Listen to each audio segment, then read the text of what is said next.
It's like you don't need to have all these things, but you better have most of them.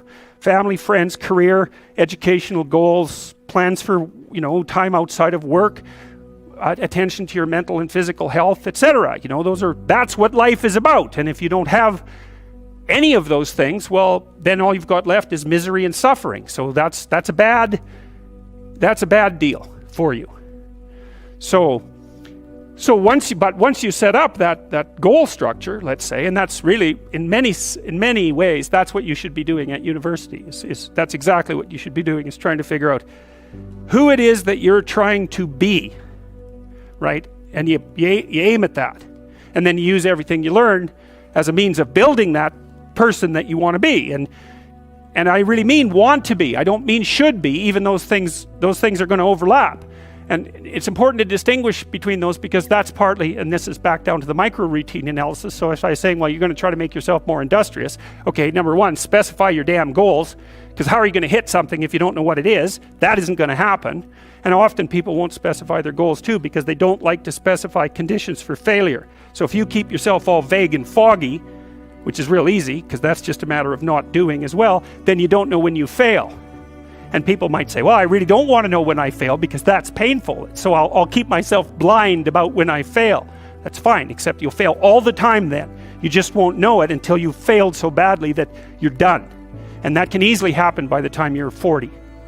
So I would recommend that you don't let that happen. So that's willful blindness, right? You could have known, but you chose not to. Okay, so once you get your goal structure set up, you think, okay, if I could have this life, looks like that might be worth living, despite the fact that it's going to be, anxiety provoking and threatening, and there's going to be some suffering and loss involved and all of that. Obviously, the goal is to have a vision for your life such that, all things considered, that justifies your effort. Okay, so then what do? Well, then you turn down to the micro routines. It's like, okay, well, this is what I'm aiming for. How does that instantiate itself day to day, week to week, month to month? And that's where something like a schedule can be unbelievably useful. Google Calendar. It's like, make a damn schedule and stick to it. Okay, so what's the rule with a schedule? It's not a bloody prison. That's the first thing that people do wrong. They say, well, I don't like to follow a schedule. Well, it's like, well, what kind of schedule are you setting up? Well, I have to do this, then I have to do this, then I have to do this, and then I just go play video games, because who wants to do all these things that I have to do? It's like, wrong. Set the damn schedule up so that you have the day you want. That's the trick. It's like, okay, I've got tomorrow. If I was going to set it up so it was the best possible day I could have, practically speaking, what would it look like? Well, then you schedule that. And obviously there's a bit of responsibility that's going to go along with that, because if you have any sense, one of the things that you're going to insist upon is that at the end of the day, you're not in worse shape than you were than at the beginning of the day, right? Because that's a stupid day. If you have a bunch of those in a row, you just dig yourself a hole and then you bury yourself in it. It's like, sorry, that's just not a good strategy. It's a bad strategy. So maybe 20% of your day has to be responsibility and obligation, or maybe it's more than that, depending on how far behind you are.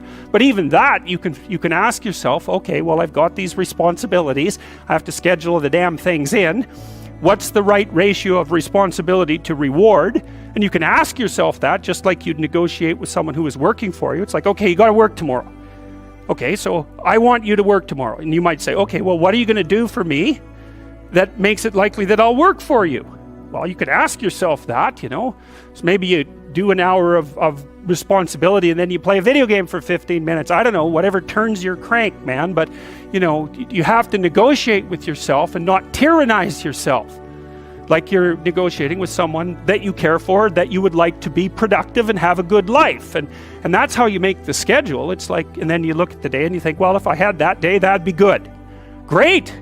And you're useless and horrible, so you'll probably only hit it with about 70% accuracy, but that beats the hell out of 0, right? And if you hit it even with 50% accuracy, another rule is, well, aim for 51% the next week, or 50.5% for God's sake, or because you're going to hit that position where things start to loop back positively and spiral you upward. And so that's one way that you can work on your conscientiousness, is plan a life you'd like to have. And you do that partly by referring to social norms. That's more or less rescuing your father from the belly of the whale. But the other way you do that is by having a little conversation with yourself about, as if you don't really know who you are, because you know what you're like. You won't do what you're told. You won't do what you tell yourself to do. You must have noticed that. It's like you're a bad employee and a worse boss, and both of those work, for you. You don't know what you want to do, and then when you tell yourself what to do, you don't do it anyways. You should fire yourself and find someone else to be. But my point is that you have to understand that you're not your own servant, so to speak. You're someone that you have to negotiate with, and you're someone that you want to present the opportunity of having a good life to. And that's hard for people because they don't like themselves very much. So, they're always like cracking the whip and then procrastinating, and cracking the whip and then procrastinating. And it's like, God, it's so boring and such a pathetic way of spending your time. And you know what that's like because you probably waste like 6 hours a day. And I think we did an economic calculation about that a while back, right? Your time's probably worth $50 an hour, something like that. I mean, you're not getting paid that now, but you're young. And so this is investment time. And what you do now is going to multiply its effects in the future. So let's say it's $50 an hour, which is perfectly reasonable. So if you waste 6 hours a day, and you are, then you're wasting about $2,000 a week, or about $100,000 a year. So go ahead, but that's what it's costing you every hour. And you need to know what your damn time is worth.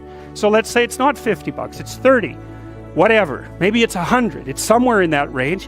One of the things you should be asking yourself is, when you spend an hour, would have I paid someone $50 to have had that hour? And if the answer is no, it's like, well, maybe you should do something else with your time. And it depends on whether or not you think that your time's worthwhile. But the funny thing about not assuming that is, if you assume your time isn't worthwhile, what happens is you don't just sit around sort of randomly in a state of responsibility-less bliss. What you do is you suffer existentially. And so that seems like a stupid solution. If you take people, and I've told you this, and you expose them voluntarily to things that they are avoiding and are afraid of, that they know they need to overcome in order to meet their goals, their self-defined goals.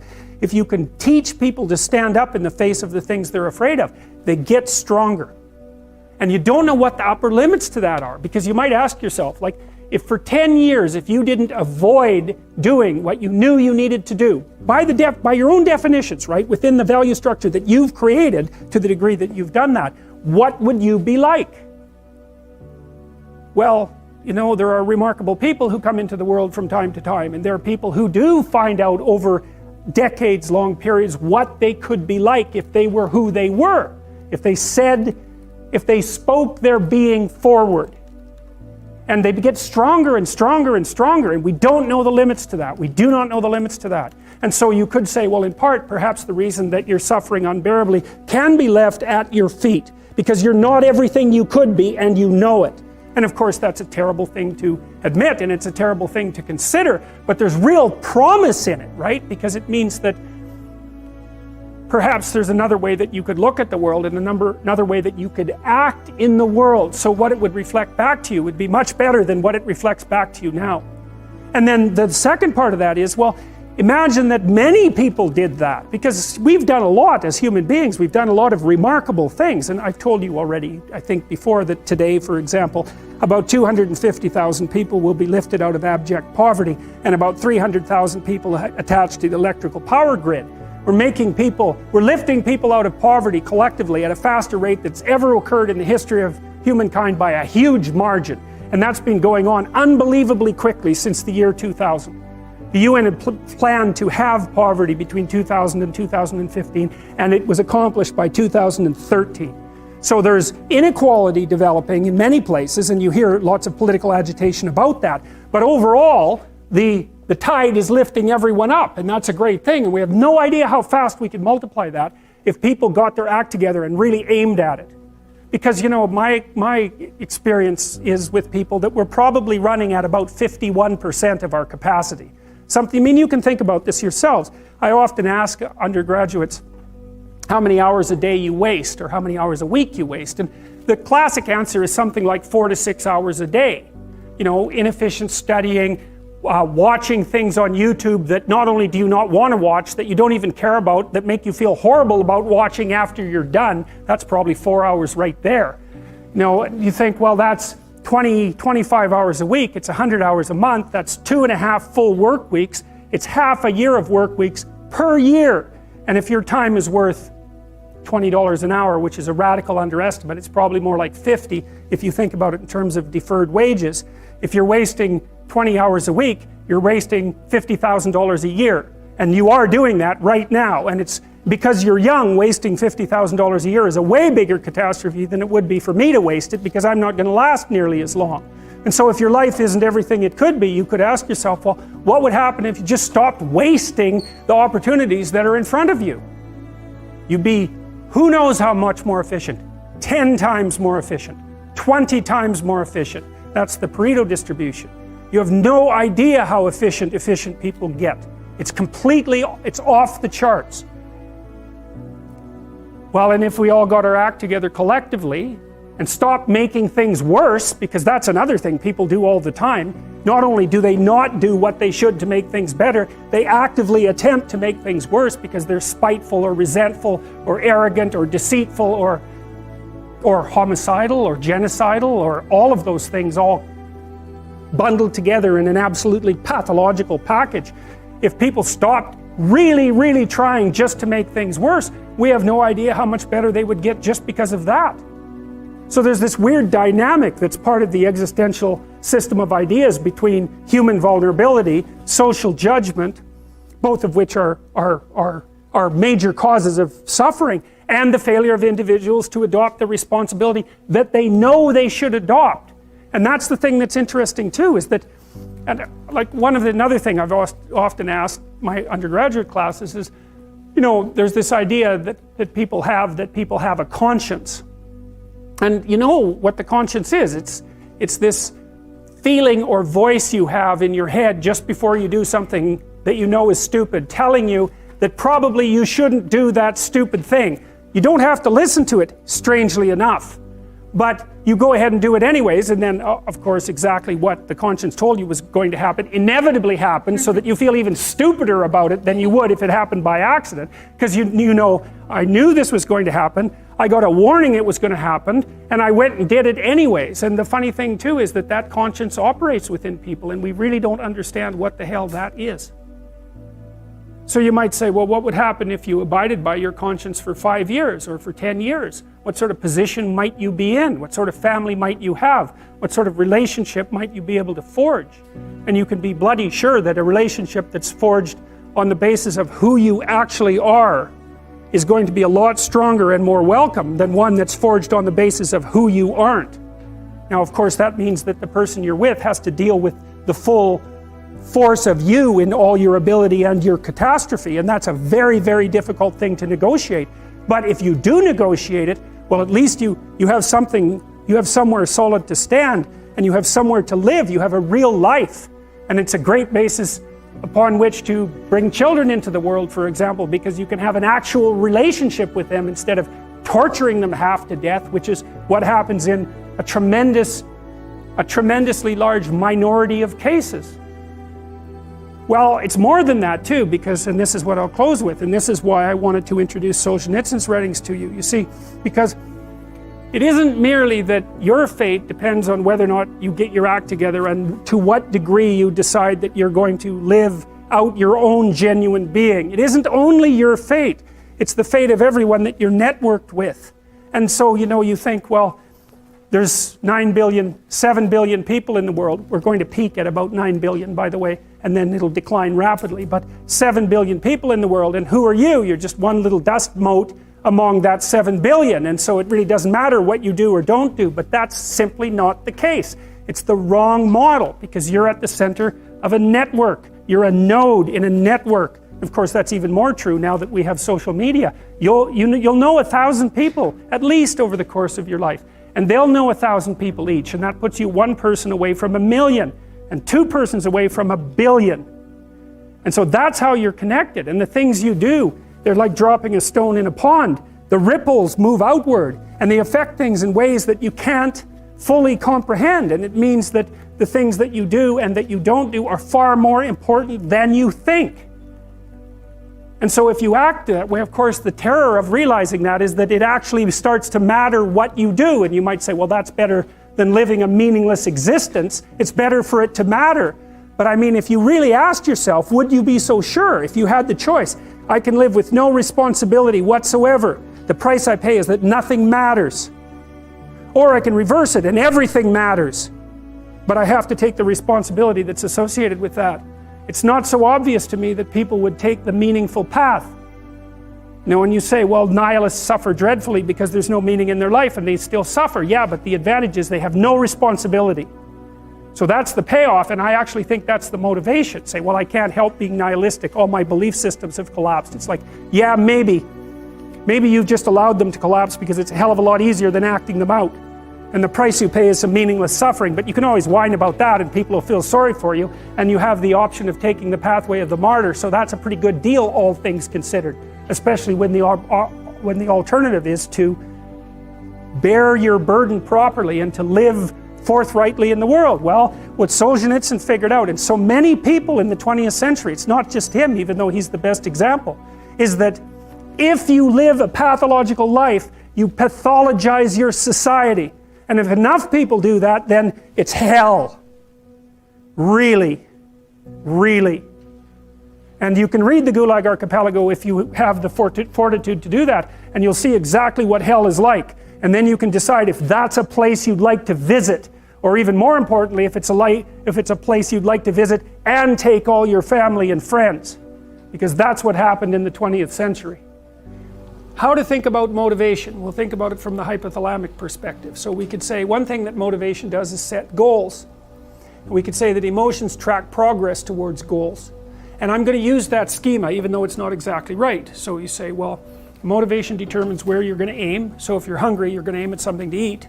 And then that will organize your perceptions so that you zero out everything that isn't relevant to that task, which is almost everything. You concentrate on those few things that are going to facilitate your movement forward.